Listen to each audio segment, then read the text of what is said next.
റസൂലിന് ആരുമില്ലായിരുന്നു.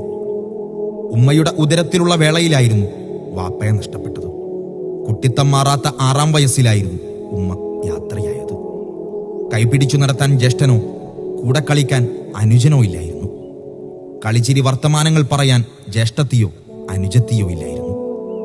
ബാല്യത്തിൽ ചേർത്തുപിടിച്ചവരാകട്ടെ അവരൊക്കെയും നേരത്തെ പോവുകയും ചെയ്തു. അനാഥത്വത്തിന്റെ ഭാണ്ഡം പേറിയാണ് പ്രിയപ്പെട്ട റസൂല് വളർന്നത്.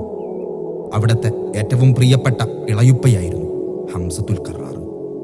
ഉഹദ് യുദ്ധത്തിന്റെ പോരാട്ട ഭൂമികയിൽ ആ മനുഷ്യൻ ക്രൂരമായി കൊല ചെയ്യപ്പെട്ടു.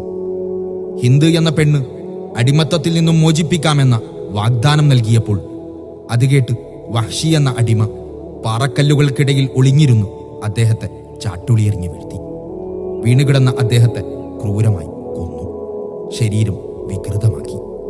ഹിന്ദ് എന്ന ആ പെണ്ണ് അദ്ദേഹത്തിന്റെ കരള് ചവച്ചു തുപ്പി എന്നാണ് ചരിത്രം പറയുന്നത്. അന്നു മുതൽ ഉറക്കം നഷ്ടപ്പെട്ടു തുടങ്ങിയ വഹ്ഷി പിന്നീട് സമാധാനം തേടി റസൂലിന്റെ അരികിലെത്തി. മക്കാ വിജയത്തിന് ശേഷം ഹിന്ദും റസൂലിനെ കാണാനെത്തി. എന്റെ ഏറ്റവും പ്രിയപ്പെട്ട ഇളയുപ്പയായ ഇസ്ലാമിന്റെ ധീരപോരാളിയായ ഹംസത്തുൽ കറാറിനെ ക്രൂരമായി കൊന്നുകളഞ്ഞ നിങ്ങളെ എനിക്കോ എന്റെ പ്രത്യയശാസ്ത്രത്തിനോ ഉൾക്കൊള്ളാനാവില്ലെന്ന് റസൂല് പറഞ്ഞില്ല.